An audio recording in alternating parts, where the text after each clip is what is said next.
bay đã đặtត្រីមកពីខ្មែរបានដល់យកដាក់មកខ្លួនឯងនិយាយទៅត្រីគេផ្ញើតែ3ថ្ងៃដល់ហើយណាមានត្រីនេះ7ថ្ងៃមិនដល់ហើយសំខាន់ណាផ្ញើមកតាំងពីអត់តន់ឈឺទៅពេលត្រីនេះមកសក់កឈឺយ៉ាចេញស៊ីអត់បានទៀតអញអើយហត់បែឈឺស្អកប៉ុណ្ណាក៏ដោយតែឃ្លៀនណាជាមួយសំឡេងសាច់វាញ៉ាំបានហត់ណាគេវាមកទៅđâyល្អតានេះសាច់គេអូអានេះឆាប់អូត្រូវប៉ាន់ខ្ញុំហ្មងខ្ញុំចេះហូបប្រឆាប់ដែរ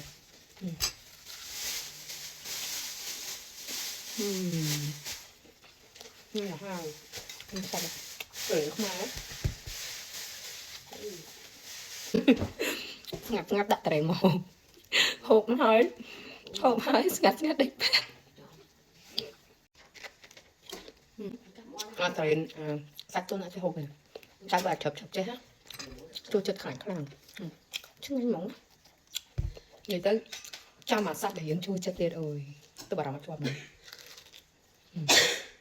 ហើយមកទឹកណានៅល្អទៀតតែថាយើងដាក់ឲ្យរឿងខ្ចីហ៎ពេលមកទឹកវាអត់ខូចវាខូចខ្លាំងវាមិនអត់ខូចបោះចោលខ្លះចឹងសល់ខ្លះសម្រាប់ញ៉ាំចឹងណាកុំត្រូវផលិតផលខ្មែរឈឺប៉ុណ្ណាក៏ដោយក៏តែហូបដែរអ្នកចូលចិត្តញ៉ាំត្រីចាប់ខ្ញុំមកមិនយកអារម្មណ៍ខ្ញុំញ៉ាំមិនចាញ់tôiចូលចិត្តញ៉ាំនិយាយទៅខ្ញុំអត់ចេះញ៉ាំត្រីទុំទេតែបើចាប់ទេហ៎លេខ1ហ្មងហើយអួយហ្មង